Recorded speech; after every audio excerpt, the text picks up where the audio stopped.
জন্মের পর থেকেই বাবার পরিচয় যেন এক অপূর্ণ ঠিকানা। জাতীয় পরিচয়পত্র করতে গিয়ে বারবার ফিরতে হয়েছে, শুনতে হয়েছে কটু কথা। অবশেষে নিজের পিতৃ পরিচয় ফিরে পেতে আদালতে দ্বারস্থ হয়েছেন ঝালকাঠির রাজাপুরের নাসরিন আক্তার। 14 বছর ধরে স্বীকৃতির এই লড়াই এখন পৌঁছেছে আদালত পর্যন্ত। ঝালকাঠি প্রতিনিধি রতন আচার্যের পাঠানো প্রতিবেদন। ঝালকাঠির রাজাপুর উপজেলার হাইলাকাঠি গ্রামের বাসিন্দা নাসরিন আক্তার। জন্মের পর থেকে বাবার স্বীকৃতি না পাওয়ার অভিযোগ তার। দাবি 1993 সালে গলিনুর বেগমের সঙ্গে বিয়ে হয় শাহজামাল ব্যাপারীর। সেই সংসারে 1995 সালে জন্ম নেন নাসরিন। কিন্তু জন্মের কিছুদিন পরেই গলিনুরকে তালাক দেন শাহজামাল। পরে অন্যত্র বিয়ে করে নতুন সংসার শুরু করেন। সেই সংসারেই বড় হতে থাকেন নাসরিন। সময় গড়ায় বিয়ে হয় নাসরিনেরও, কিন্তু পিতার পরিচয় না থাকায় শুরু হয় নতুন সংকট। জাতীয় পরিচয়পত্র করতে গিয়ে নানা জটিলতা, সামাজিক অপমান আর শ্বশুরবাড়ির কটূক্তি যেন নিত্যদিনের বাস্তবতা হয়ে দাঁড়ায় তার জীবনে।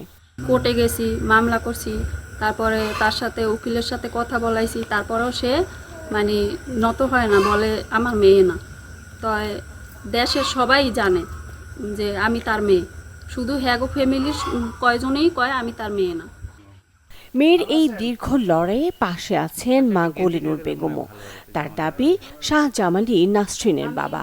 মেয়ে ঈদ আসবে, সাথে ক্যাশব্যাকও আসবে। নিজের বা প্রিয়জনের জন্য কেনাকাটায় এবারও নগদ পেমেন্টে পাচ্ছেন দারুণ ক্যাশব্যাক। তাই যাই কিনুন, পেমেন্ট করুন নগদে। গর্বে আসার পরে উনি আমারে খোঁজখবর নেয় না, ভাত কাপড় দেয় নাই। তারপরে আমি ওনারে ডিভোর্স দিছি।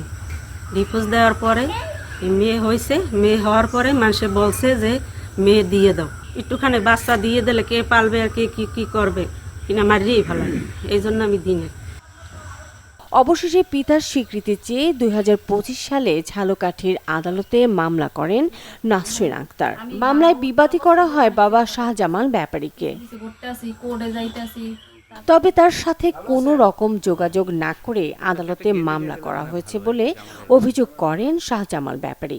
তিনি বলেন, আদালত যে সিদ্ধান্ত দেবেন সেটাই মেনে নেবেন। জন্মের পর হইতে আমার দ্বারে কোনোদিনও আসে না, আর আমারে দেবে না। আমার মাইয়ে হইলে জন্মের পর আমি লেখাপড়া করাইতাম, বিয়ে দিতাম, এটা করতাম, সেটা করতাম, যা করতাম, কিন্তু কোনোদিনও আমার দ্বারে আসেও নাই, আর কেউ নিয়েও আসে নাই। এখন এই কোর্টে কেস করছে, কোর্টের বিচারে যাওয়া হয়, মেনে নেব, তোর অসুবিধা কি। স্থানীয়দের অনেকে বলছেন, দীর্ঘদিন ধরে এই বিরোধের কথা জানেন তারা। দ্রুত বিষয়টির সুরাহা চান এলাকাবাসীও। যে মামলা হয়েছে, মাননীয় আদালত এ ব্যাপারে ব্যবস্থা নেবেন, এটা আমাদের আশা, যাতে ওর বাবার পরিচয়টা ফিরে পায়। বাদীপক্ষের আইনজীবী বলছেন, প্রয়োজনে ডিএনএ পরীক্ষার আবেদনও করা হবে আদালতে।